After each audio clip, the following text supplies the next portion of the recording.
2, 1. Ladies and gentlemen, welcome. Senhoras e senhores, bem-vindos à conferência anual da CBI. Estamos já há 2 dias analisando as transições verdes, que é um grande foco do nosso trabalho. Nós temos feito muita interpretação desse nosso trabalho na Europa e no mundo. E estamos falando de um mercado de 1 trilhão de dólares em tamanho, e temos vários outros aspectos desse financiamento. E, bom, fizemos uma jornada muito grande e realmente não estamos ainda não atingimos a nossa meta, pois as emissões ainda precisam cair muito, até 55% em 10 anos, para a gente ter, na verdade, uma chance razoável para evitarmos essa mudança catastrófica. E então a ideia dessa conferência é que nós temos que começar a lidar com áreas mais complexas dessa perspectiva das finanças. E, bom, temos que melhorar, esse fluxo de capital, e algumas dessas áreas será, por exemplo, na área de combustível fóssil, como ouvimos ontem do Paul Bagnam, do Instituto Rocky Mountain, sobre o setor de óleo e gás, e também tivemos a Repsol mostrando um pouco do plano de transição deles.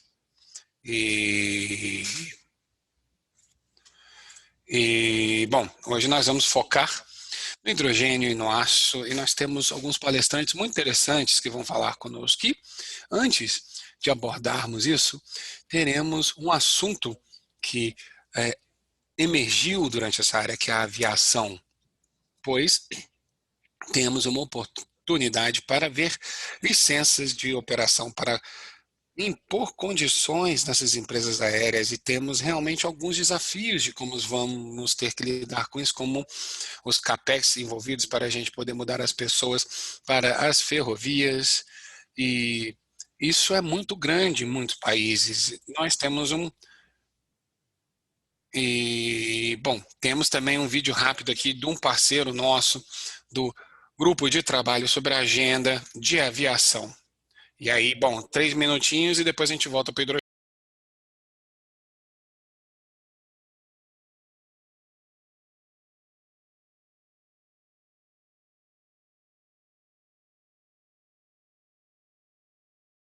Bom, a aviação, na verdade, é uma ferramenta para levar a gente para essas emissões e realmente tentar chegar no zero, tá? E aqui eu vou compartilhar com vocês como que eu acho que essa transição para uma aviação sustentável pode ser atingida.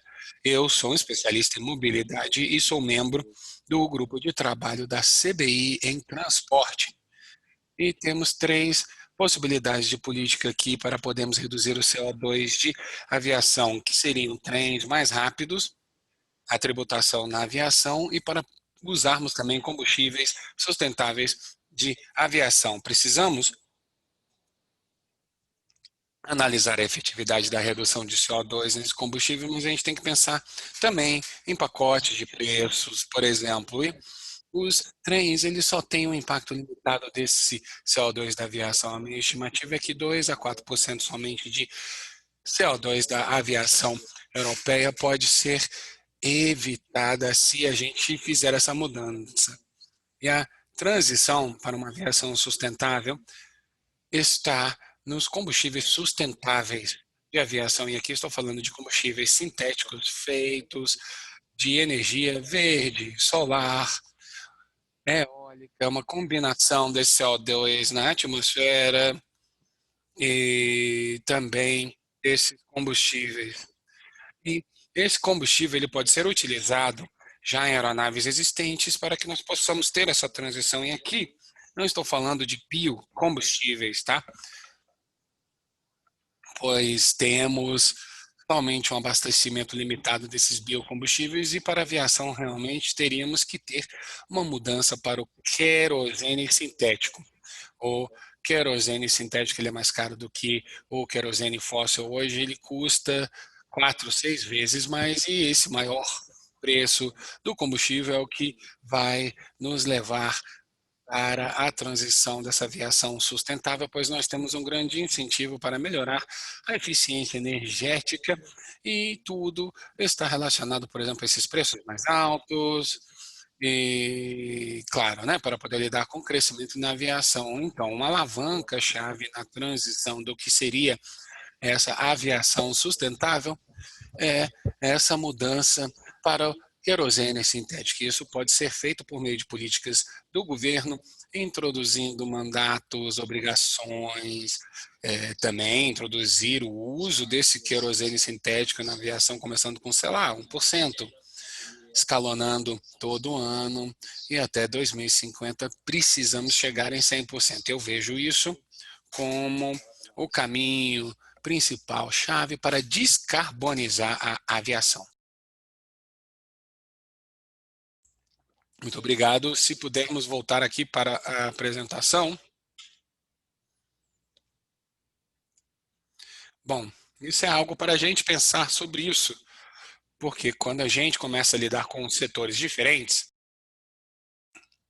isso, na verdade, é o início de um posicionamento para a aviação, pois nós vamos ver um grupo técnico para poder ver essa aviação, mas há algo muito interessante que o Ari mencionou, pois, como podemos ver, ele é um cientista e temos muitos cientistas especialistas em nos trazer para essa conversa, que é a importância da mudança para um combustível sintético novo, tá? E essa sessão é justamente sobre isso, o hidrogênio verde, mas também o hidrogênio azul, de baixo carbono. E é um combustível que promete permitir uma transição em tantos setores de ser desencadeada que não seria desencadeada. Aqui, só para benefício do nosso público, esse hidrogênio verde é um hidrogênio renovável, tá? E o hidrogênio azul, ele é gerado de eletricidade de gás com o sequestro do carbono. A maior parte do hidrogênio no mundo, hoje ele é gerado por carvão, tá? E é o que chamamos de hidrogênio marrom ou preto, e ele tem realmente um alto índice de emissão. E nem todo hidrogênio, tá? Ele é bom climaticamente falando, mas alguns hidrogênios, por assim dizer, são muito bons. E nós temos um painel realmente interessantíssimo hoje, mas eu gostaria, antes de agradecer os nossos patrocinadores, pois sem eles e o apoio deles não teríamos como realizar essa conferência. A gente ouviu a Mundi, como também o Banco de Investimento de Infraestrutura Asiático, o AIB, sobre o programa e marco de investimento que eles têm, como também o compromisso que o presidente Jin falou, mostrou, e isso realmente é uma história nova pelo mundo e, obviamente, o compromisso deles para essa transição para o verde, o Credit Suisse, que nos apoiou no nosso documento de transição que foi publicado no primeiro dia dessa conferência, como uma estrutura para avançarmos, e temos trabalhado realmente de forma muito próxima com a primeira Bolsa Verde, que é de Luxemburgo, e também trabalhamos com a JP Morgan, na HSBC, e agradeço realmente o apoio dos senhores nessa conferência. Nós temos nossos apoiadores, e alguns deles que também pagaram pela interpretação, tá? Pois nessa conferência estamos tendo interpretação em 5 idiomas: chinês, japonês, português, espanhol e russo. E teremos, inclusive, um palestrante que falará em chinês hoje, tá? E nesse momento, todos vocês precisarão entrar no canal de chinês para poder entendê-lo.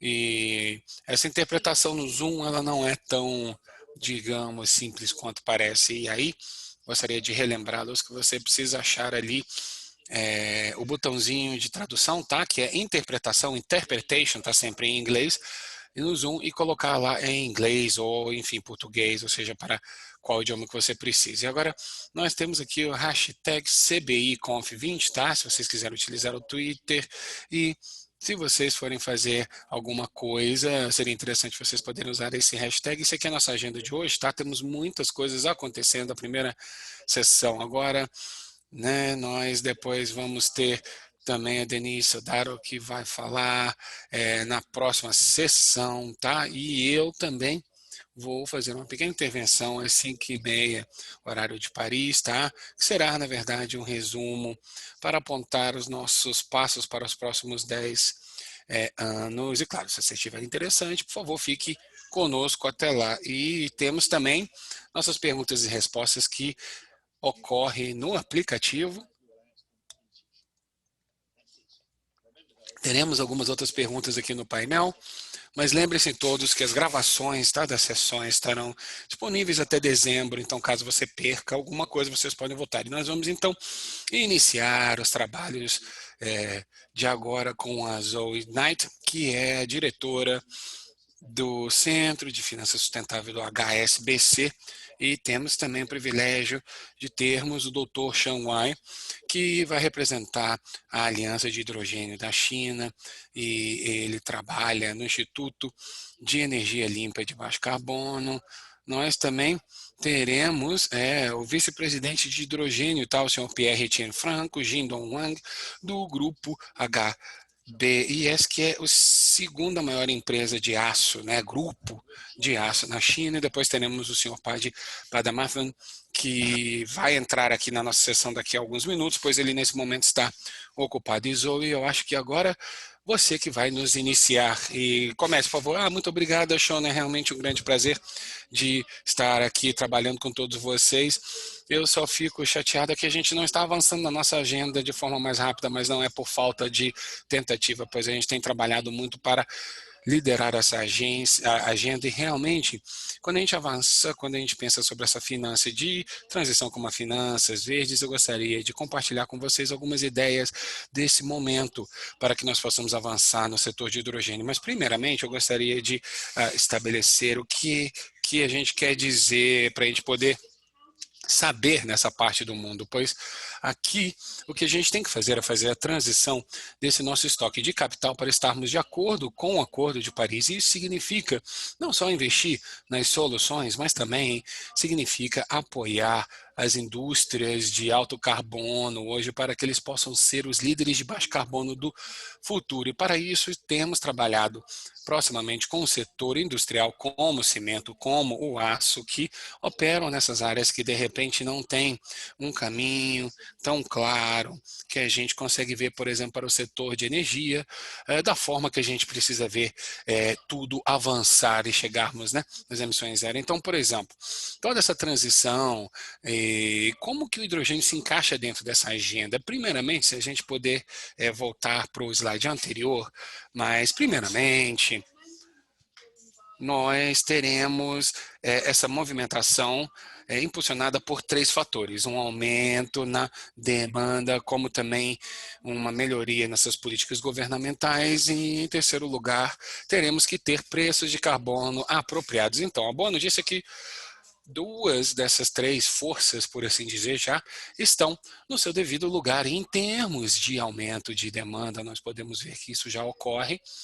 Portanto, o HSBC organizou uma semana do hidrogênio em junho, onde conversamos com investidores, corporações sobre suas atividades, e o que descobrimos foi que os produtores de eletrólitos, eles realmente estão escalonando para poderem realmente chegar no pipeline de projetos que já foram anunciados. E aqui temos também anúncios no Reino Unido, no Japão, em outros locais. Então, primeiramente, a demanda está assim aumentando, que é fundamental para que nós possamos então diminuir o custo de gerar o hidrogênio verde.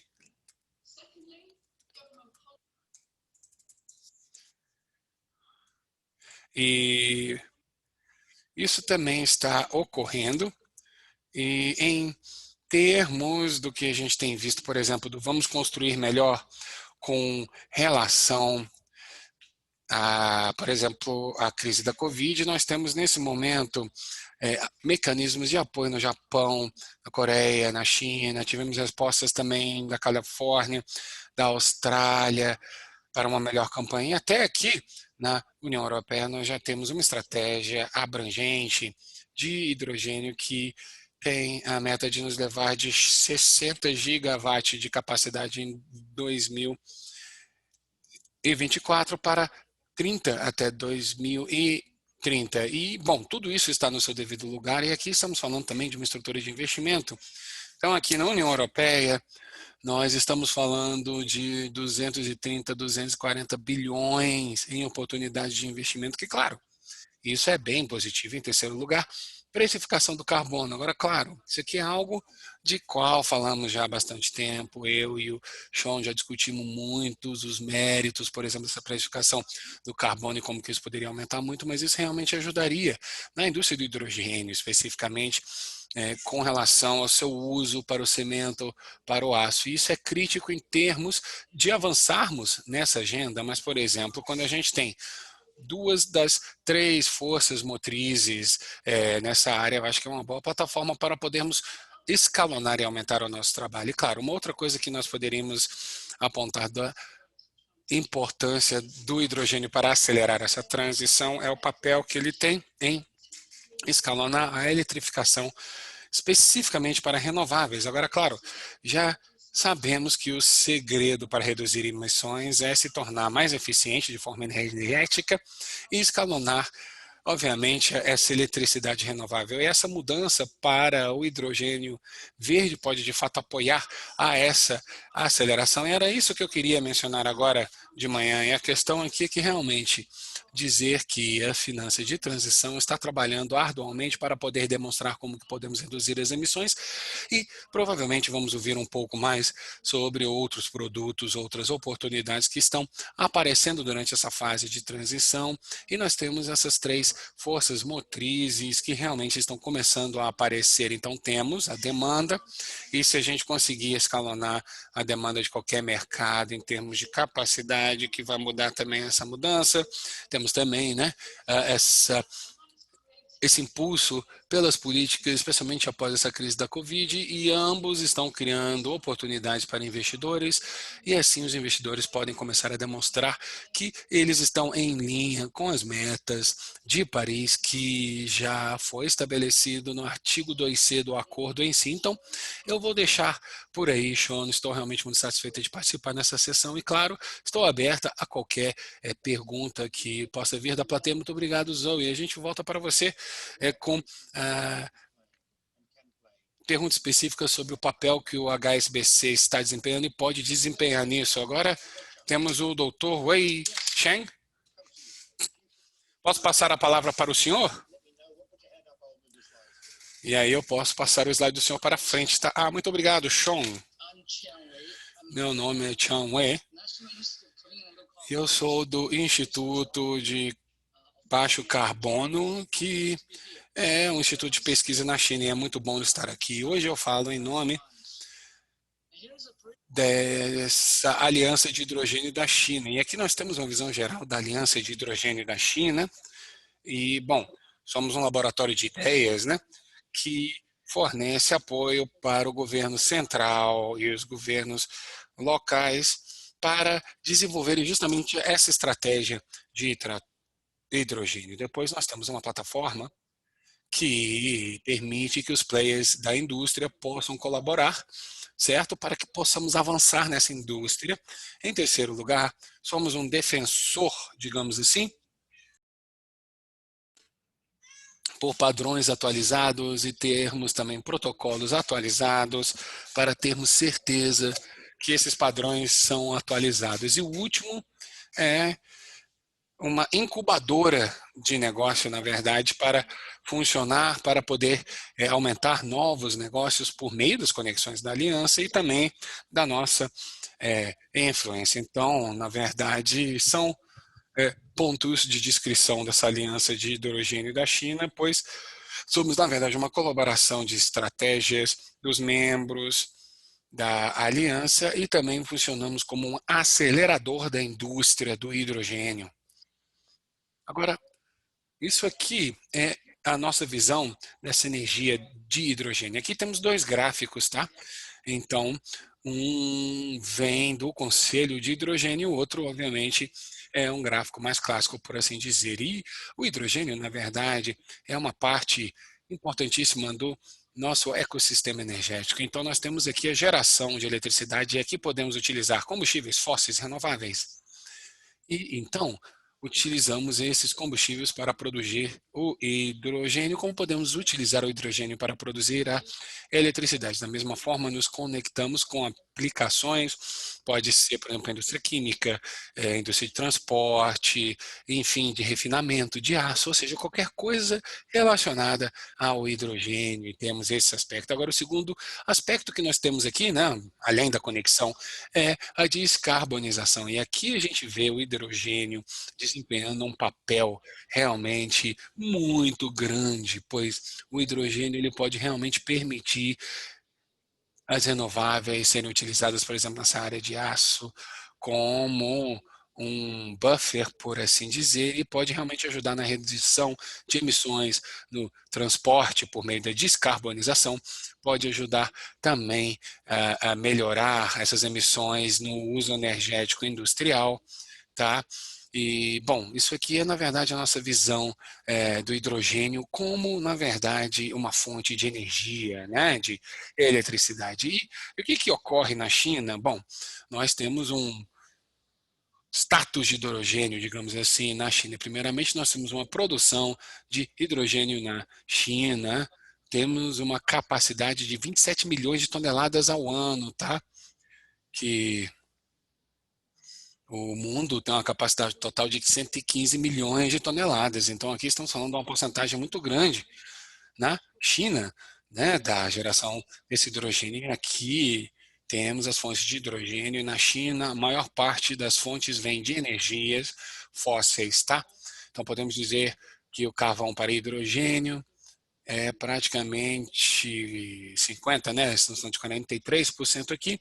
E nós temos também os hidrogênio produzido do gás natural, tá? Que está aqui em 16%, e temos também o hidrogênio, o biproduto do hidrogênio. Então, quando a gente fala desse hidrogênio verde, e aí, obviamente, temos uma porcentagem pequena aqui, porque o hidrogênio verde vem das renováveis, e aqui estamos falando só de 0,3%, tá? Agora, com relação a plantas de combustível de hidrogênio na China, ainda temos um número pequeno, mas nos últimos anos vocês podem ver que tivemos um crescimento rápido, tá? Aqui nesse gráfico, na parte direita superior, tá, do slide. Ano passado chegamos a 46 plantas desse tipo na China, que, bom, ainda é pouco, mas eu acho que temos outras plantas sendo construídas e planejadas nesse momento, mas ao final deste ano, devido a essa situação da Covid-19, não me surpreenderia se tivermos 100 plantas até o final desse ano. Então, como vocês podem ver, o ritmo de desenvolvimento desse tipo de planta na China é algo que tem ocorrido a passos bastante largos. E nós temos também células de combustível veicular, tá? E ainda são números pequenos na China, mas eu acredito que também está aumentando. Não consigo nem ver direito, mas estou falando de um total de 6 mil veículos, tá?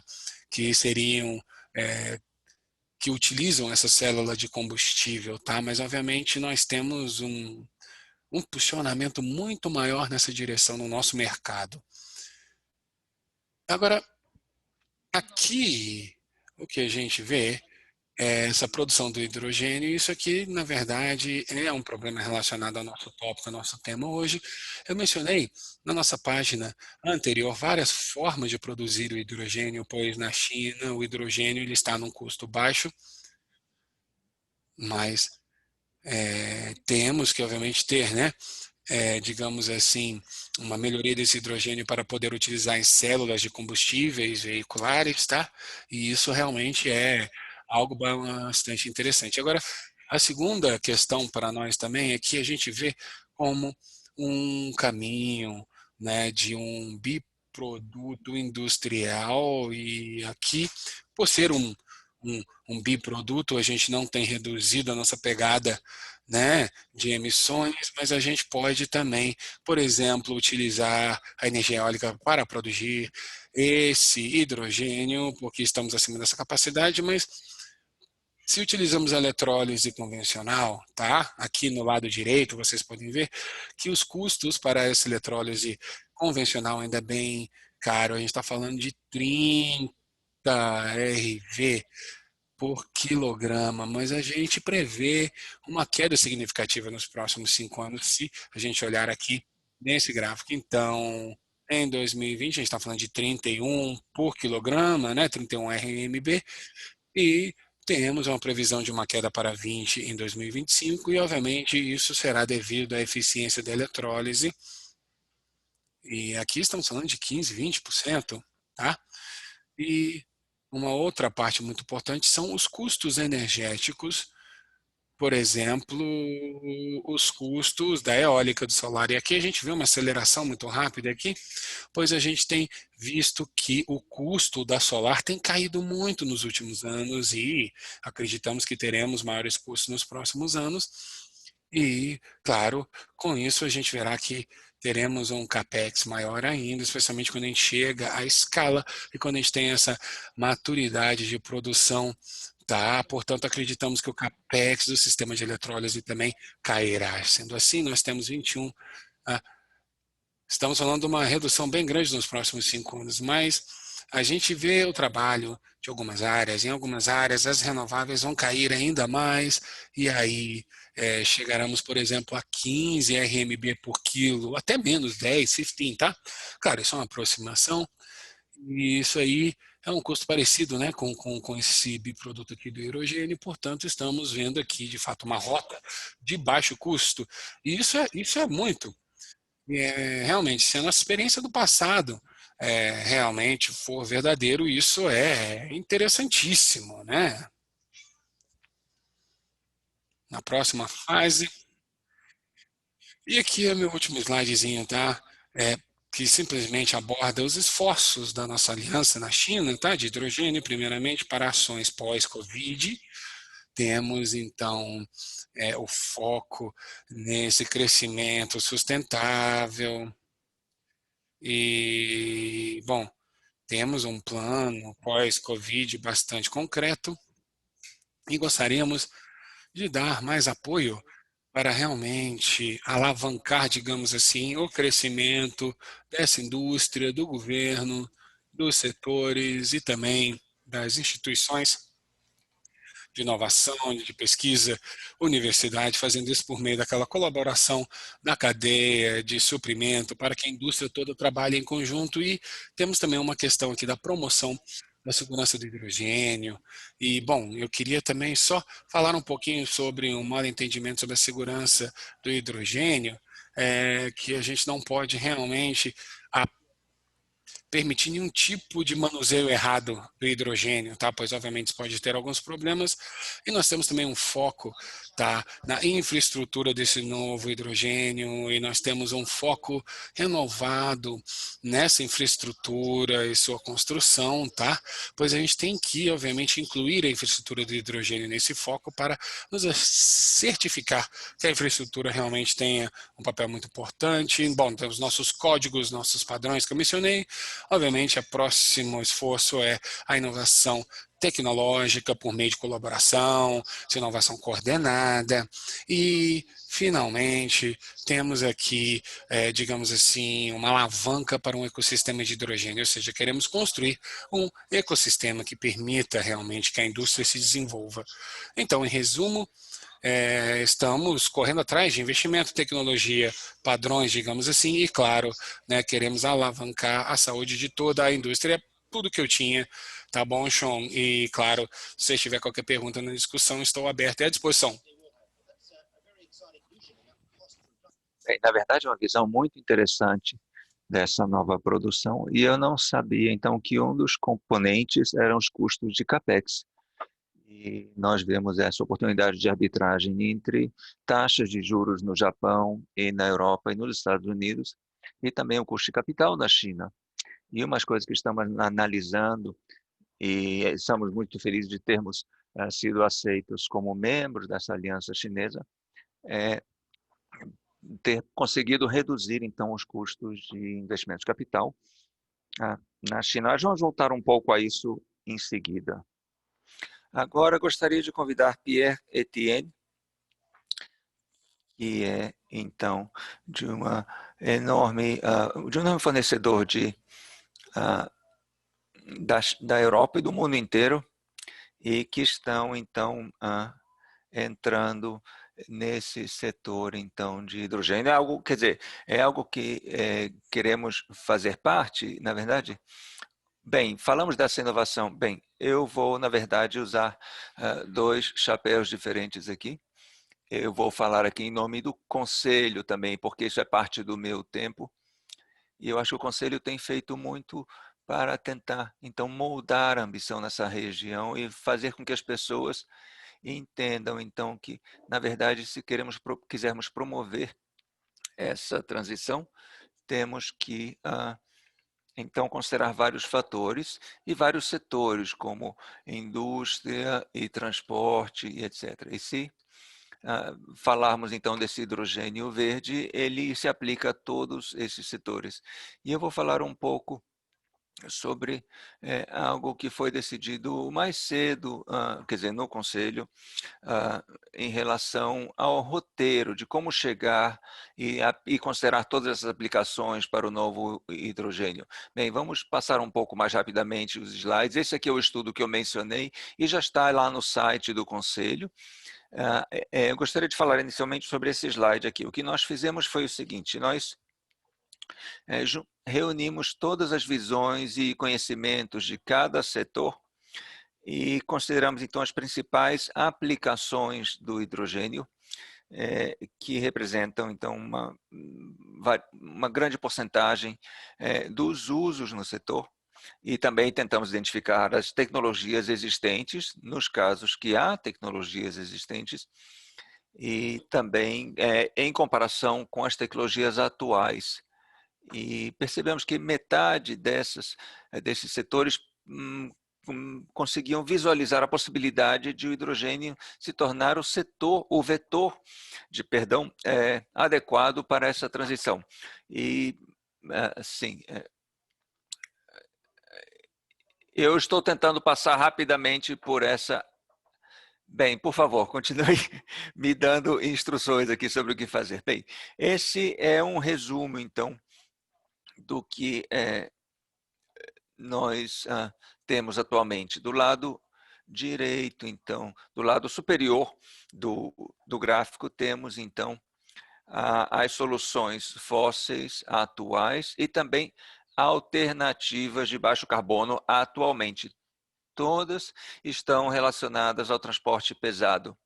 E a segunda parte, então, do gráfico é o que nós consideramos muito importante, a parte aí em azul mais claro, no lado superior esquerdo, que, como vocês podem ver, é mais focada nas indústrias pesadas, então siderurgia e refinamento, e muitas indústrias, muitos setores que ainda estão usando o sistema atual, mas seriam, na verdade, o caminho para descarbonizar, porque fazem um uso muito intensivo, então, de energia. Se olharmos o próximo slide, nós temos muitos detalhes aqui sobre, então, a cadeia de valores e tudo que está incluído para compor os custos, então, dessas aplicações. E aqui nós temos um gráfico que demonstra o nível de custo em que essas soluções baseadas em hidrogênio se tornam competitivas. E nós vemos, então, que se nós conseguirmos trazer, então, o hidrogênio ajusante para os usuários finais, até a refineria, para ser usado, então, por carros, por automóveis e por empresas, etc., nós, então, temos uma redução, entendeu? Ainda metade do preço estimado do fornecimento hoje, usando hidrogênio cinza. Então, temos dois desafios.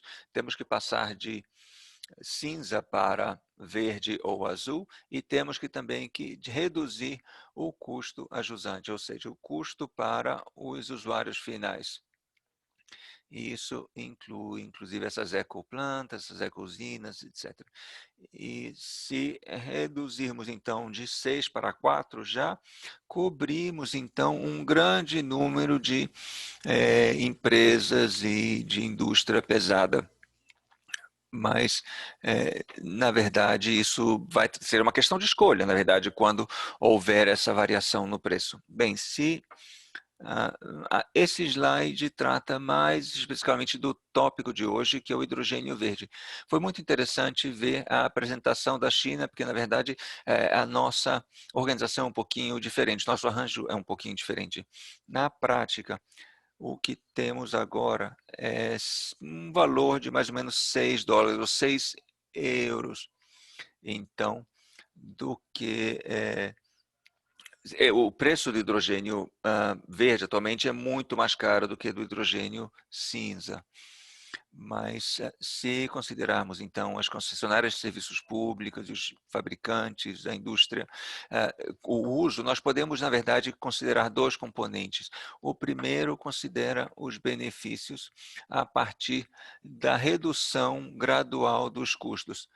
E se chegarmos, então, de 15 a $20 por megawatts por hora, isso, então, gerará uma redução significativa da parte viável da eletrólise. E a segunda parte, como mencionou a China, é a parte de CAPEX. E nós podemos reduzir isso em 3, na verdade. Ou seja, pode chegar a 1/3. Então, e, na verdade, isso é muito mais interessante. O que temos aqui do que temos na China, porque o que temos na China, na verdade, esses preços já são muito baixos. Existe uma diferença de preço em relação ao que temos aqui e o que temos na China. E podemos chegar a 2,5 ou 3, então, por quilo. E aí, se considerarmos, então, o que temos de custo, que temos de despesas de capital, de CAPEX, então vemos que trata-se de uma questão de escala.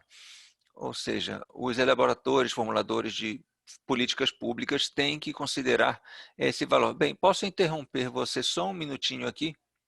Porque Cheng Guai, ele estava dizendo que achava que os preços iam chegar em $2, $2,20. Então, os dois estão falando de reduções significativas dos preços. É isso que estão dizendo? Então, para os investidores, é importante prestar atenção no que estamos dizendo agora, porque é muito importante considerar essa redução de preços, porque isso vai revolucionar, então, a cadeia de fornecimento, cadeia de suprimento. Sim, é verdade. E ainda precisamos, então, avaliar essa diferença de preço, porque em 3 euros nós ainda estamos mais caros do que o hidrogênio cinza. Porque, na verdade, tem uma vantagem, porque estamos falando de hidrogênio limpo em relação ao hidrogênio não limpo. Mas se nós adotarmos novos regulamentos e também medidas compulsórias que garantam que todos sigam as regras para que no final o novo normal seja somente o hidrogênio verde e hidrogênio azul. E aí esse hidrogênio cinza vai deixar de existir e a comparação vai ser mais justa. Bem, ok, vamos pular um pouco mais para adiantar aqui o tempo. Naturalmente, verde aqui é o que nós queremos no longo prazo, mas se nós não trabalharmos com os ativos existentes, que já são muito eficientes, e se nós também, ao mesmo tempo, desenvolvermos tecnologias de captura de carbono, por exemplo, nós precisamos fazer isso para, então, garantir que esse setor seja competitivo. E esse custo para a captura vai simplesmente custar talvez um pouquinho mais do que custa atualmente. O sistema já funciona e já temos um dos maiores sistemas de captura de carbono na França. E se nós tivermos as regulações certas para garantir isso, nós teremos então hidrogênio azul bastante competitivo em pouco tempo. Então, só para resumir então quais são os principais elementos dos custos, nós vemos aqui que, na verdade, nós temos 3 elementos principais para tornar essas aplicações competitivas. O primeiro é o custo de produção do hidrogênio de maneira limpa, naturalmente, azul ou verde. Se nós temos uma redução aqui de 60%, que é significativa.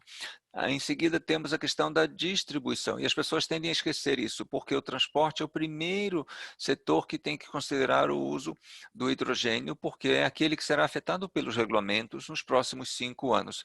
E o outro grande elemento de custo que está mais a jusante, que são as estações. Essas estações, os postos, são pequenos, não são muitos e não estão bem distribuídos. Então, nós precisamos então desses postos de distribuição maiores, que sejam facilmente recarregáveis, então, e isso poderia aumentar significativamente, então, o uso a jusante. E para isso precisamos trabalhar com PPPs para, então, expandir essa capacidade de distribuição e com base nisso, teremos, então, uma mudança geral do sistema.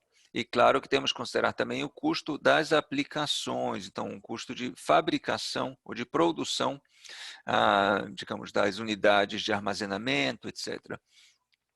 E a partir do momento que tivermos um volume maior de produção, então os custos também serão reduzidos. O que podemos ver aqui no próximo slide é que esses custos não são agressivos. Sim, aqui no próximo slide, esses números não são muito agressivos se considerarmos essa curva de aprendizado das outras grandes revoluções tecnológicas no mundo ao longo das últimas décadas. Então,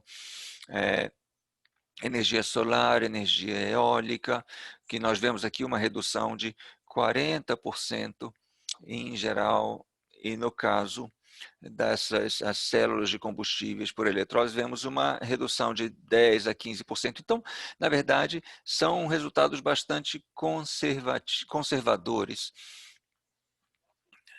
Na verdade, é uma meta ambiciosa e não é irracional, considerando o que foi atingido por outras tecnologias, como vocês podem ver aqui. E vamos concluir, então, que ainda estamos aqui no tópico. Então, voltando assim, um slide, sim.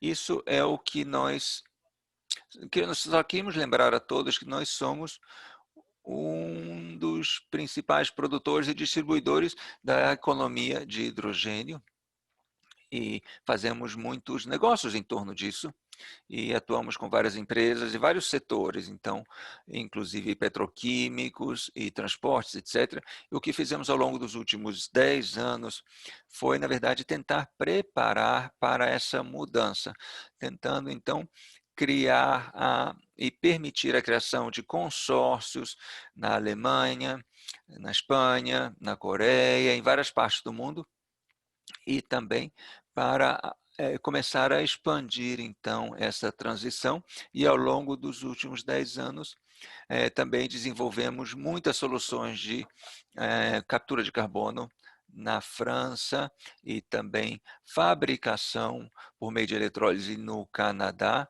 Isso vai começar daqui a poucos meses, um projeto muito grande. Ainda não tem, quer dizer, vai ser a maior do mundo, a maior usina de produção do mundo. E, por fim, nós também estamos criando a maior instalação de hidrogênio líquido para suprir esse setor. Então, estamos tentando abrir os caminhos para esse novo futuro, e eu acho que isso vai ser uma contribuição para a transição. Muito obrigado. Bem, muito obrigado, Pierre. Eu estou tão animado aqui que eu fui passando os slides um depois do outro. Antes de passar para o próximo palestrante, eu gostaria de perguntar se Tianguai gostaria de falar algo, comentar algo sobre o que o Pierre falou. Parece que os preços que ele mencionou são um pouco mais altos do que os senhores têm na China. Sim, eu acho que foi uma ótima apresentação, considerando o roteiro. Então, eu não vejo uma grande diferença em termos de custos finais ou de redução de custo final naquele roteiro. Eu vi que até 2030 ele falou então de 30, nós falamos de 20, 25, dependendo da região, mas estamos, na verdade, numa faixa semelhante. E então, eu acho que, em geral, temos valores semelhantes e nós temos também a questão da eficiência e uma redução significativa nos custos de energia. E ele falou de offshore, nós falamos de renováveis em geral. E eu vi também a redução dos custos de CAPEX, e eu posso entender por quê. Porque, quer dizer, isso é possível na Europa e não tanto aqui na China, porque na China os custos de CAPEX já são muito baixos. Eu concordo também que é muito interessante ver que estamos, quer dizer, não é uma grande surpresa, porque nós temos muitos atores, muitos players chineses aqui no nosso conselho e trabalhamos com a sua organização também, então nós compartilhamos uma visão semelhante, isso é natural. Bem, muito obrigado. E uma das coisas que temos muito interesse em ver é mais colaboração entre a China e a Europa. Nesse sentido, mas talvez voltemos a isso, então, na sessão de perguntas e respostas. E agora, gostaríamos de convidar Xindong Wang, que vai, então, falar conosco. Ele é vice-presidente e CTO de uma das maiores organizações do setor, e ele vai falar um pouco sobre o que eles estão fazendo, mas para poder ouvir, então, as palavras de Wang Xindong em inglês, é importante, então, entrar no canal em inglês para ouvir suas palavras em inglês.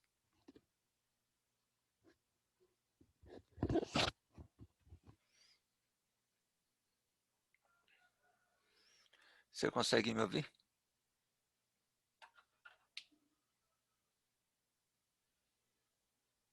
Eu ainda não estou ouvindo o som em inglês.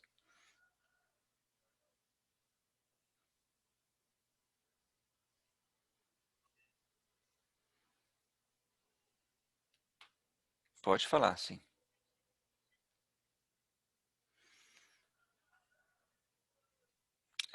O som não está chegando pelo canal em inglês. Parece que temos aqui um desafio tecnológico.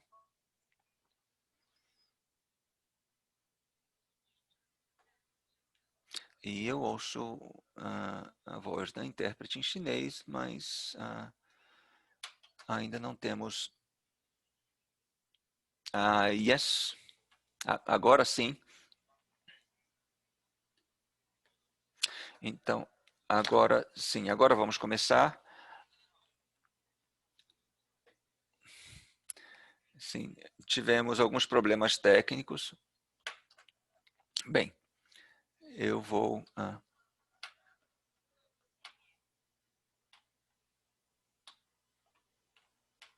Estamos aguardando que comece a apresentação.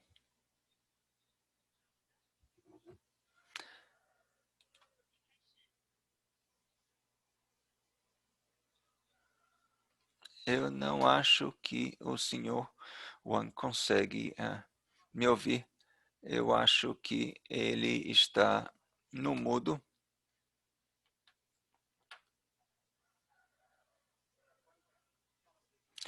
Sim, temos alguns problemas aqui com a conexão do senhor Jindong.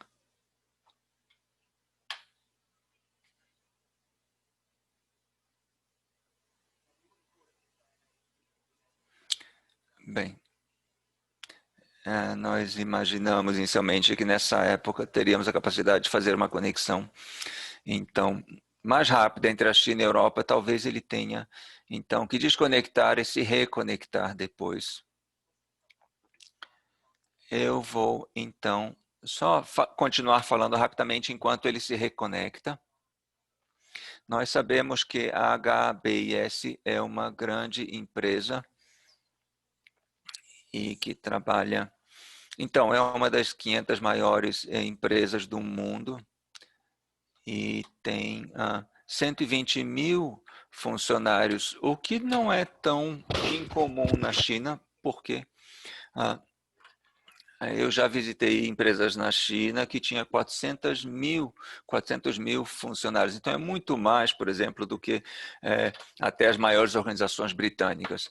Mas, da nossa perspectiva, em relação à transição, isso significa que, para uma empresa siderúrgica como a HBIS, essa transição de alto carbono para baixo carbono, eles têm que garantir que todos os funcionários participem dessa transição.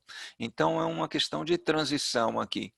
Enquanto o Jingdong está se reconectando, nós temos aqui a participação, então, de um outro participante, que é Padmanathan, que é da Aqua Power. E o que eu vou fazer, então, vou desligar o PowerPoint por um minuto, sim. E agora convidar Paddy, que acabou de se unir a nós. E então, assim que o Jingdong conseguir entrar, nós vamos ouvir as suas palavras.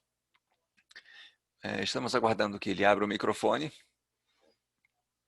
Bem, eu agradeço a sua participação. Estamos falando sobre redução de custo. Então, muito obrigado, Sean, por ter me convidado. Eu estou muito feliz em estar aqui. Bem, o financiamento, na verdade, vai ser uma grande exigência, porque essas energias renováveis são muito intensivas em termos de capital, os custos operacionais são mais baixos. Então, precisamos de muito dinheiro inicialmente para os investimentos. No caso do hidrogênio verde, isso não vai ser diferente. Precisamos de muitos investimentos e muitas despesas de capital. Então, estou muito feliz em falar sobre isso. Acho que uma coisa que chamou a atenção de todos é o projeto que nós temos, que nós anunciamos recentemente com algumas outras empresas que, inclusive, de outros países da Arábia Saudita, que tem uma visão muito ousada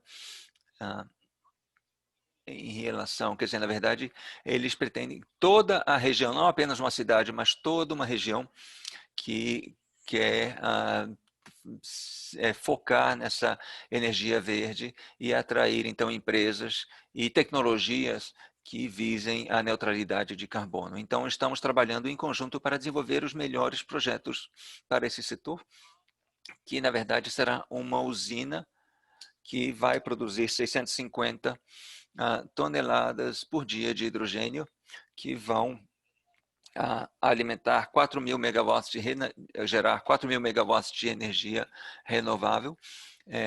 Um dos motivos quer dizer, e vai se focar principalmente em energia solar e eólica, e o motivo, naturalmente, é porque eles têm muito sol e têm muito vento também. Então, vamos ampliar essa capacidade de uso dessas fontes renováveis por períodos mais longos de tempo, e vai ser, então, 650 mil toneladas por dia e 4.000 megawatts de energia, e vamos também pegar esse hidrogênio líquido e transformá-lo em amônia líquida, que isso vai facilitar o transporte, então, para outras partes do mundo. E essa ideia, se tudo isso, digamos, for utilizado para veículos, e provavelmente esse vai ser o uso inicial, isso poderia ser suficiente para alimentar 700 mil veículos. Ou seja, isso vai reduzir significativamente as emissões de dióxido de carbono. E estamos falando de investimento de 5 bilhões de dólares somente para essa digamos, essa fase inicial de transformação, hidrogênio, amônia e transporte também. Mas temos também que considerar os custos para receber no outro lado e também para a conversão. Então, ou seja, estamos falando de custos muito, muito altos. Mas é um projeto muito interessante, porque quando eu ouvi falar dos outros projetos de hidrogênio verde, e eu acho que o que nós precisamos agora, considerando que já temos, então, algumas tecnologias então, de baixo custo disponíveis em algumas partes do mundo, alguns desses projetos podem já ser implementados rapidamente. E eu acho que, provavelmente, o primeiro lugar em que isso será utilizado, ou o primeiro setor que será utilizado será o de transporte, porque já há incentivos disponíveis para começar. E há algumas áreas em que é mais fácil então, disponibilizar o hidrogênio sem ter que, então, fazer investimentos de estrutura, de infraestrutura enormes. Mas eu também vejo que o hidrogênio pode ser usado no futuro em todos os outros setores da indústria pesada. Então, o que me anima, na verdade, é a possibilidade de fazer isso.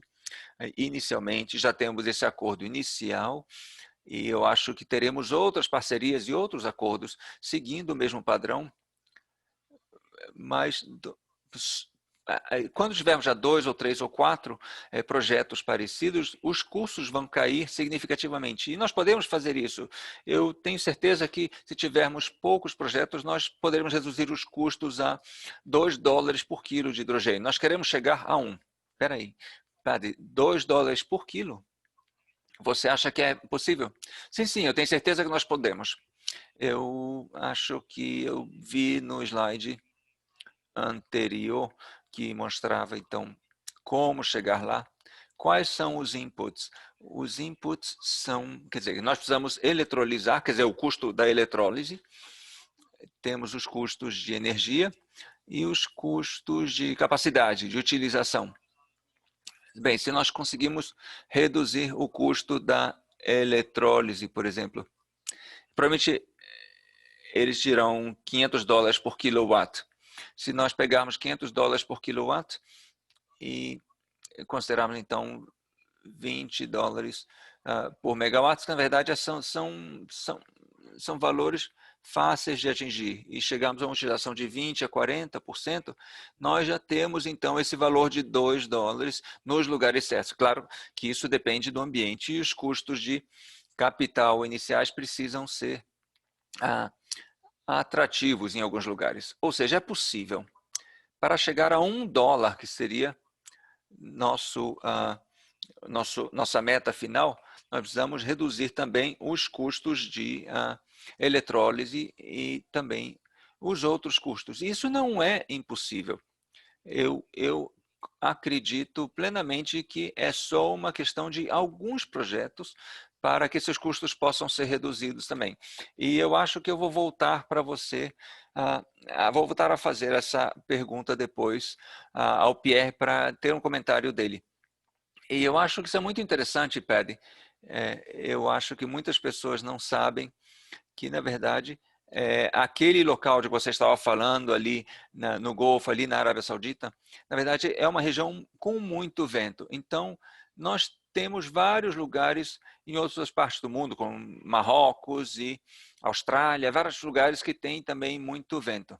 É bom saber disso, porque eu estou em contato com o governo australiano no momento sobre a taxonomia e eu vou falar com ele sobre isso também. Bem, vocês tiveram um crescimento muito rápido na sua empresa nos últimos 4 anos, a partir do zero praticamente. E eu gostaria de saber se tem algo a ser feito assim, em um outro nível, quer dizer, há outras atividades, quer dizer, bem, sim, eu acho que o que aconteceu é que nós estávamos no lugar certo, na hora certa. E também trabalhamos com pessoas muito competentes e temos acionistas também muito fortes. Então, trabalhamos com o mercado e o mercado nos dá dando esse incentivo. E mesmo sem o hidrogênio verde, nós já vimos uma grande mudança o hidrogênio vai, na verdade, adicionar força a esse processo. E vamos poder crescer mais rapidamente ainda, porque vamos precisar de muito mais energias renováveis. E então vai ser um processo cada vez mais acelerado e vamos precisar de muito mais energia também para o hidrogênio, e isso vai gerar um círculo virtuoso. E eu acho então que tudo o que veremos é que a partir do momento que a primeira usina for implementada, isso crescerá muito. Uma das perguntas sobre o hidrogênio, né, e o transporte, por exemplo, quando a gente pensa sobre isso, é que se estamos produzindo o hidrogênio, por exemplo, sei lá, no Chile, significa que a indústria ela vai, por exemplo, a indústria do aço, eles teriam que ter uma pipeline por meio do CAPEX para construir uma nova planta de aço. Eles deveriam procurar uma outra fonte energética ao invés de pensar na produção, sei lá, na Alemanha, ou no Chile, ou então na Arábia Saudita. Doutor Shenwei, o que o senhor pensa sobre isso? O senhor está mutado. O senhor precisa abrir o seu microfone. Perdão, sim. Então, a pergunta é se deveríamos alocar, né, por exemplo, os recursos, né? Não, vamos ver. A gente verá uma realocação, por exemplo, desses locais. Digamos que o PED chega com hidrogênio a $2, que é o que ele diz que ele vai conseguir. A gente vai começar a ver plantas sendo construídas no Chile, na Austrália, na Arábia Saudita, e indo embora de Dubai e da Alemanha. Eu acho que a gente tem que olhar para a visão toda, né? Ou seja, teremos a produção de hidrogênio, tá? Pois se você está utilizando a produção de aço como exemplo, você está vendo toda a visão com custos de mão de obra, custos de hidrogênio. E, bom, aqui eu posso dar para vocês uma resposta mais simples, mas são todas considerações sobre isso. E, perdão, interromper, mas uma das formas de a gente pensar sobre isso, tá? Mas hoje, o que vai ser o mais barato para a gente transportar? O hidrogênio é barato de transportar? Ou será, por exemplo, as matérias-primas para o aço que é mais barato de transportar? A resposta hoje é a matéria-prima, né? Então, se a gente pode produzir utilizando o hidrogênio verde a $400 a tonelada, que eu acho que não estamos muito longe disso, tá? Aí sim será mais fácil, poderemos fazer isso mantendo o hidrogênio perto do ponto de produção do aço. Não teremos como atingir esse número se a gente incluir os custos de transporte para o hidrogênio, porque esses custos de produção de hidrogênio terminam por ter, né, essa proposta desse valor muito alto. Agora, Pierre, Etienne, você teria algo a acrescentar aqui com relação ao comentário do PAD? Eu acho que a mudança, digamos assim, né, desse produto, digamos, é realmente muito impressivo, e eu também fico impressionado com os números que vocês consideram algo que já vai ocorrer, pois eu acho que ainda é ambicioso. Não, perdão. Eu estou dizendo que a gente pode chegar lá, mas eu acho que sim, ainda é um grande desafio. E eu acho que isso é um dos caminhos que a indústria ela vai tomar, que é realmente essa grande escala, planos e planejamentos de grande escala. E sim, eu acho que sim. Hoje é fácil a gente transportar a amônia, por exemplo, né? Então, acho que na questão da amônia, sim, ficará fácil. Agora, a questão é da conversão da amônia para hidrogênio para o usuário final. Agora, se estivermos utilizando amônia para plantas elétricas, para esse mercado, eu acho que seria bem interessante. E, claro, temos um pouco de cuidado, eu diria, o nível de prontidão, digamos assim, da tecnologia para a amônia não é o mesmo nível de desenvolvimento que os outros, mas isso é sim um desafio, mas eu acredito que ainda temos alguns anos antes de implementar um projeto assim, mas eu acho que isso vai mudar também aonde que a produção do aço vai ocorrer, né? Não foi isso que você falou? E eu diria que sim, claro, mas a gente tem que lembrar do custo de legado de um ativo, que é um ativo, pois se você é uma grande planta, uma acearia gigante, Tá? O custo de você simplesmente desligar essa planta, né, se mudar, digamos assim, realocar para um outro local, o custo de capital é significativo e eu acho que a reutilização dos ativos, obviamente, vai ser melhor para a indústria existente, mas sim, claro, concordo que com relação às capacidades de investimentos novos, é possível de termos a capacidade, sim, de termos hidrogênios barato em Austrália, como também no Chile, e que isso sim pode atrair novos investimentos nesses locais, e acredito que sim, isso pode dar aquela sacudida na indústria como nós a conhecemos, e realmente é interessante a gente ver o senhor Gupta que comprou, né, toda aquela rede de aço na Austrália e ele construiu uma instalação verde para produzir esse aço. E claro, é uma instalação até pequena, mas isso está ocorrendo agora quando nós temos essa criação de infraestrutura e se isso na verdade vai afetar ou não os ativos já existentes, será realmente muito interessante. Agora, todos aqui, se vocês estão nos ouvindo, vocês ouviram 3 declarações extraordinárias sobre o custo, digamos, a probabilidade desse custo, tá, do hidrogênio azul, hidrogênio verde, porque o hidrogênio azul ele faz parte da transição. Vocês ouviram isso da China, da Europa, e do Paddy Paramathan, tá, de Aqua. E vocês, da Aqua, perdão.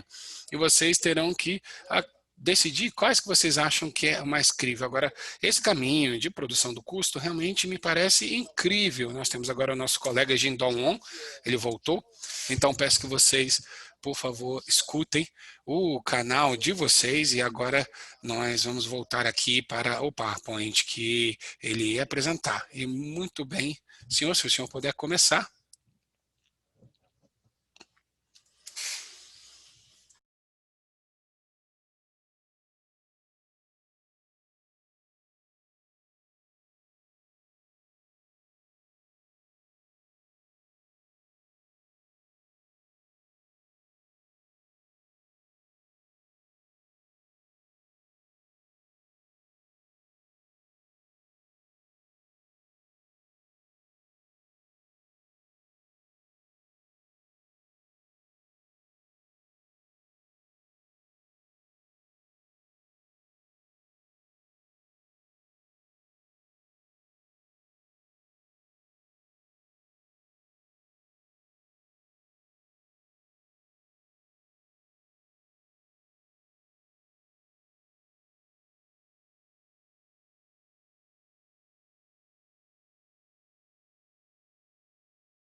Na verdade, vão mudar para uma estratégia verde e isso vai ser produzido contra custos.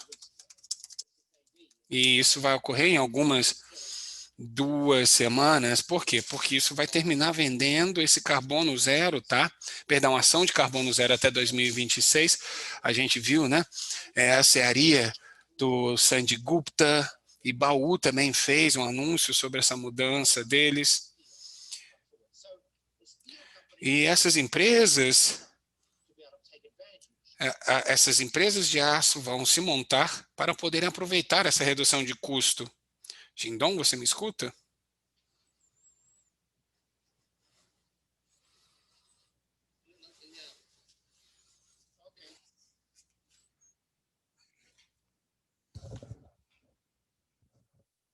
Eu posso ouvir vocês, muito obrigado. Bom, vocês me escutam? Todos me escutam? Então, claro, se vocês quiserem utilizar o canal de inglês, por favor, eu faço. Então, vamos lá, Jindong.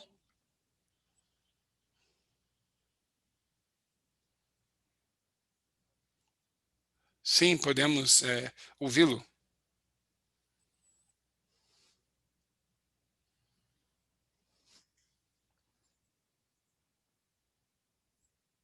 Então,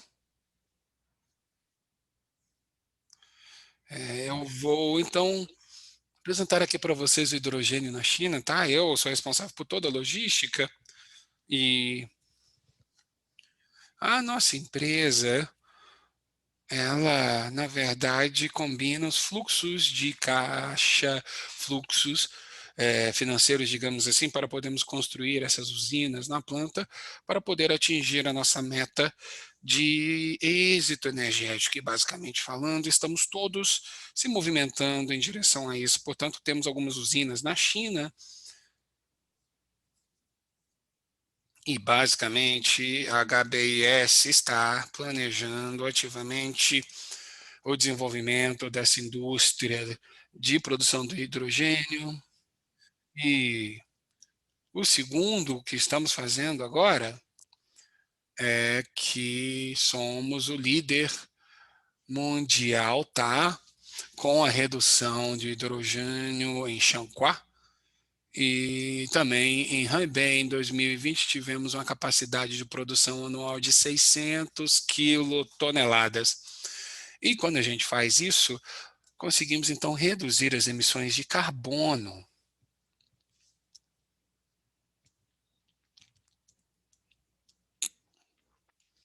Então, nós vamos ter que ser um pouquinho mais rápido, pois estamos atrasados.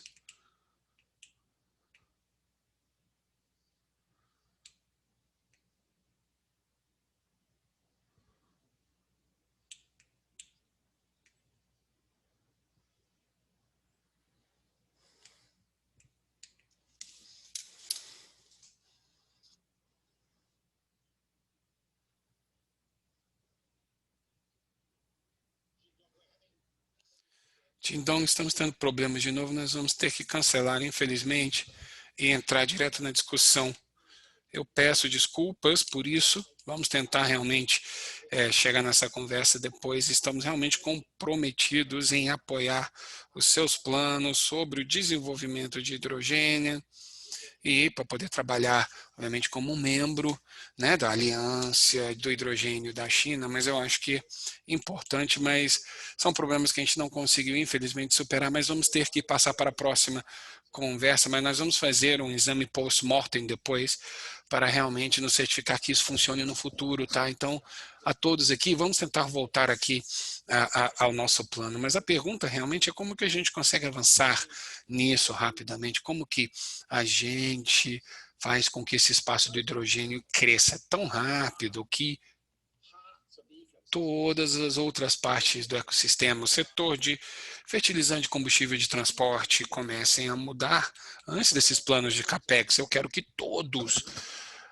falem um pouco. Por quê? Porque eu quero poder ouvir, né, que estão todos e, obviamente, temos todo esse prospecto, enfim, desse conflito. Então, o que a gente precisa fazer? Então, ontem o Marco Fulton, que é um analista energético de alto reconhecimento, ele disse que o que seria a chave era preços de carbono a 45 euros a toneladas, e que se a gente chegasse nisso, isso mudaria toda a economia do hidrogênio contra o gás e seria realmente aquele ponto de mudança. Agora, claro, também teríamos um programa, e temos um programa de emissões na China que faria parte disso. Agora, a segunda ideia é se pudéssemos realmente chegar a acordos de compensação em escala que poderiam ser, obviamente, combinados, reunidos por meio do governo que vai ter esse plano, essa política para poder, então, reduzir esses custos. E aí, claro, né, temos algumas dessas empresas que estão trabalhando com aqueles eletrolisadores de última geração.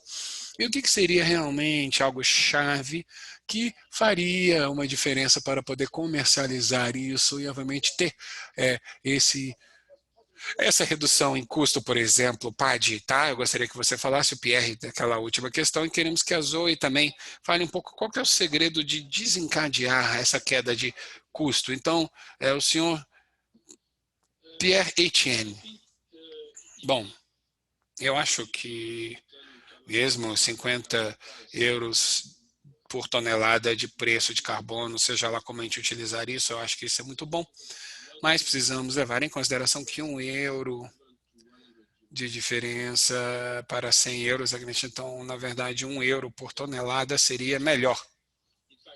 E é por isso que a melhor coisa que pode ocorrer é aplicações mais sistemáticas de regulamentações específicas que, na verdade, estão indo atrás, digamos assim, para as refinarias de petróleo usarem uma certa cota de hidrogênio, e eles utilizam isso porque senão eles são penalizados, pois isso é o que gera essas compensações a longo prazo, que pode então alimentar uma produção de escala de hidrogênio verde. E eu diria também que seria muito importante ter as PPPs corretas, tá, para permitir grandes redes de varejo, de logísticas, para que tudo isso seja implementado, operacionalizado. E então a gente tem essa necessidade, por exemplo, para esse hidrogênio verde. Então eu diria que regulamentação e PPP em escala seria o volume de compras, né, por meio dessas parcerias públicas privadas. Não, então vamos lá, duas coisas. Regulação, tá, para que você impulsione o uso compensatório do hidrogênio verde, né, nas indústrias de downstream, e nós passamos então esse custo, né, ou seja, todos vão pagar por isso, e claro, né, vai ter um impacto limitado no produto final. Agora, as PPPs para ajudar os investidores financeiros para entrar nesse investimento de varejo, pois eles têm retorno assegurado, porque o Estado está ajudando a criar, a construir as redes que vão ser desenvolvidas, utilizadas pela indústria de transporte, entende? E isso é algo que, obviamente, terá que ser solucionado, Xangô. Eu vejo três fatores. Um é o avanço tecnológico, e eu sou sempre um grande fã da tecnologia, pois se a gente tem uma tecnologia mais avançada para melhorar a eficiência da eletrólise, por exemplo, isso é uma coisa. Agora, em segundo lugar, é a escala.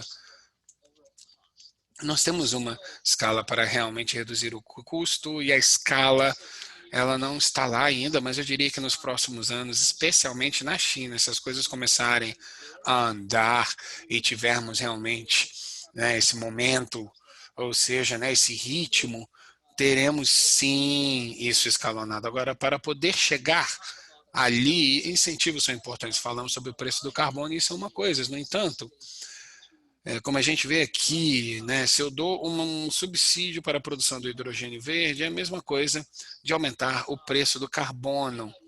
Nesse momento, na China, temos um subsídio para carros elétricos, né, célula de combustível para carros, essencialmente bateria, como também operações para o custo do combustível de hidrogênio.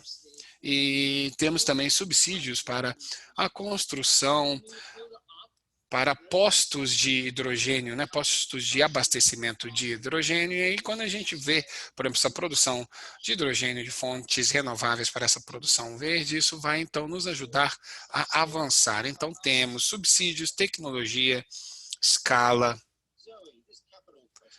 Vamos lá, Zoe, essa pergunta de capital que afeta tudo o que estamos tentando fazer, pelo menos nessa transição verde. E claro, né, nós temos taxas de juros negativas na Alemanha com o título verde que foi vendido semana passada, que foi extraordinário. Pois estamos falando do componente verde que terminou tendo um certo prêmio com relação ao título convencional, e a gente começa a ver até uma mudança, né, uma diferença em preço, mesmo com taxa de juros negativas. E como que isso vai funcionar? Como que a gente pode utilizar e como vamos fazer com que esse capital flua em todos esses setores? Pois isso eu não tenho muita certeza, tá, Sean? Mas para a gente poder fazer essa mobilização, por assim dizer, temos que fazer isso na Europa, tá? No sudeste da Ásia, na China, em todos os locais ao mesmo tempo. E as forças motrizes para que a indústria financeira possa fazer isso é a capacitação e, obviamente, educação em estabelecer, digamos assim, esse gosto, esse apetite pelo risco. E temos que pensar sobre exigências de risco de forma diferente dentro do setor bancário, especificamente, para que nós possamos, então, de fato, entender como que essas tecnologias vão estar alinhados com esses resultados zero e, obviamente, diminuir o risco. Por quê? Porque estamos chegando num cenário de zero carbono. E o que a gente precisa fazer? Vamos lá. Exercícios de educação, ou seja, capacitação, educação, conhecimento, e é por isso que a gente do HSBC estabeleceu um Centro para Finanças e Sustentabilidade, que é para trabalhar com especialistas para podermos, então, entender como esses planos de transição dos nossos clientes vão, obviamente, desenrolar, por assim dizer. Então, nós temos capacitação específica e temos também, por exemplo, a iniciativa de liderança de finança sustentável global está liderando isso, porque, como você mesmo mencionou, o cenário em um país em relação a apoio de política por meio dessas alvos de capacidade, eles fizeram uma redução de risco de projetos. Isso é muito diferente dependendo nas regiões. Então, quando estabelece o escopo com relação à prontidão dos investidores, vai nos ajudar a reduzir o risco, e isso nos leva para aquela questão levantada pelo Pierre Etienne, que nos leva, por exemplo, para esse padrão dentro desse cenário, que é algo que nós avaliaríamos quando a gente pensa sobre o risco. E com relação à tecnologia, isso é muito importante, eu acho que há uma maior transparência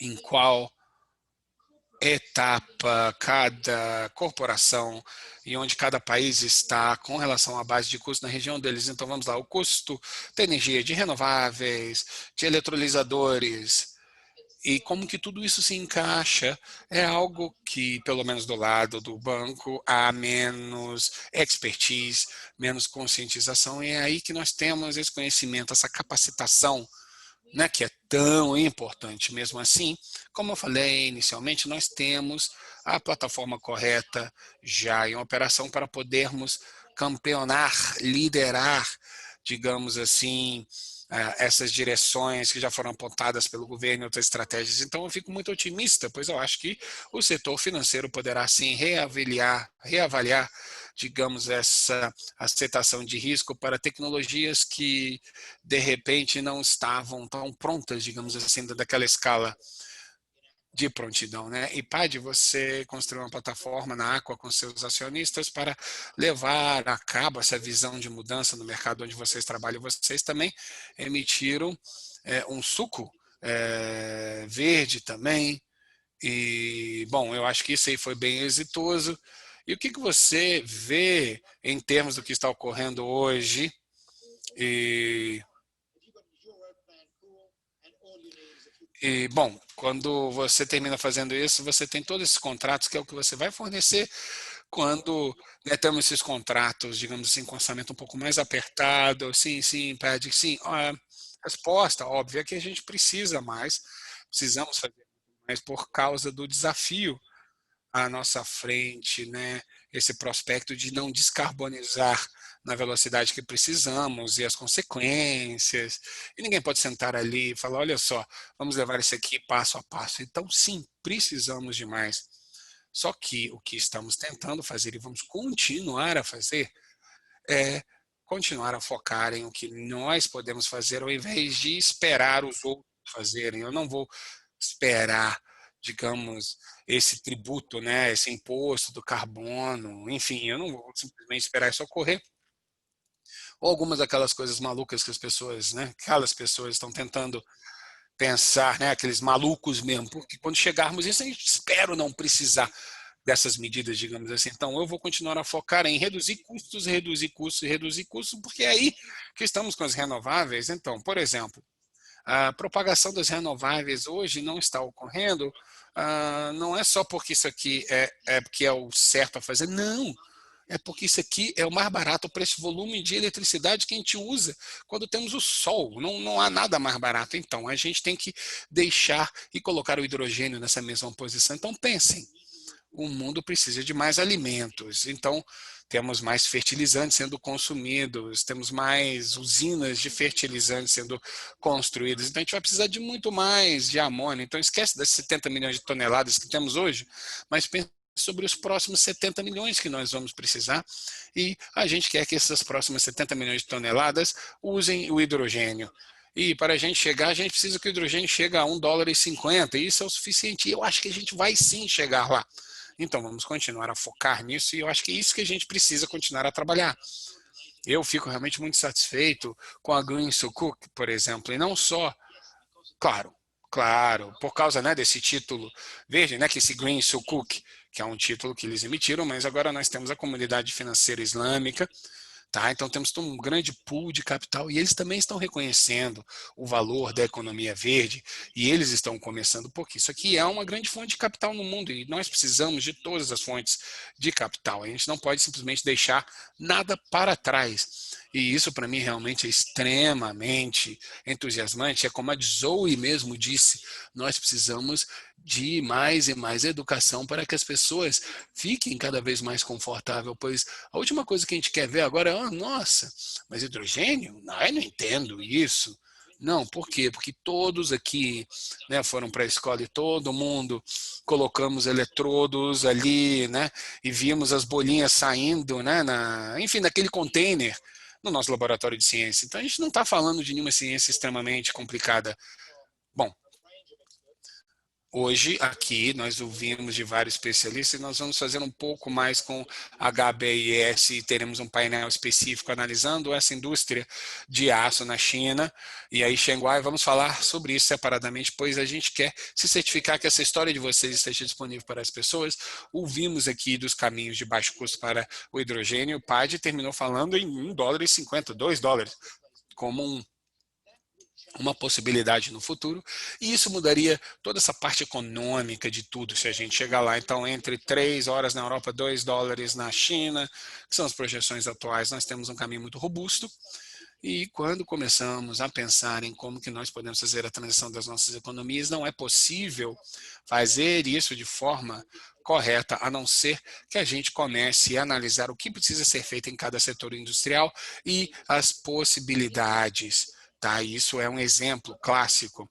E aqui estamos falando, teremos um outro exemplo na agricultura, teremos outro exemplo na aviação, e é por isso que eu passei aquele videozinho como um gostinho para todos, né? Esses caminhos são possíveis. Eu gostaria de aqui mencionar o lançamento do relatório de transição energética, que será lançado na próxima semana e vai analisar esses caminhos de transição de forma um pouco mais detalhada. O Lord Turner falou sobre esse relatório ontem. A transição está por vir. Ela é e será ainda mais tecnologicamente viável. É só uma questão de escalonar. Mas a gente ouviu as forças matrizes, especialmente chegando em escala. A gente não chegou a preços solares devido ao desenvolvimento da tecnologia, não. A gente conseguiu esses preços mais baixos devido a compras de governos como o alemão, governos europeus, como também a China e a sua grande compra de solar, por exemplo. E isso permitiu que o payday entrasse no sistema, e isso nos levou a um ciclo virtuoso, e a gente vê essa queda de preço no solar, por exemplo, no eólico, cada vez mais e o capital ele está pronto para mudar, tá?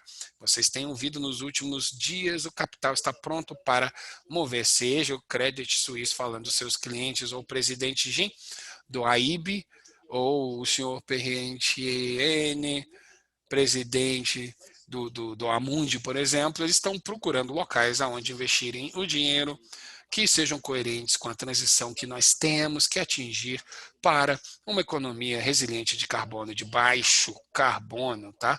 E aqui não é uma questão de sacrificar os retornos para salvar o planeta, é o oposto. É, na verdade, mas é da verdade assegurar que vocês terão retornos sustentáveis, porque se vocês não forem parte dessa transição, você provavelmente será numa empresa, num setor, numa corporação em declínio. Então, essa mudança de sustentabilidade é para mitigar os riscos, na verdade, né? E, na verdade, o desafio é saber aonde a gente investe dinheiro, especialmente quando a gente tem um grande volume de investimentos que estamos tentando mudar. E é por isso que a participação dos senhores aqui, meus panelistas nessa sessão, foi tão importante. Muito obrigado a todos.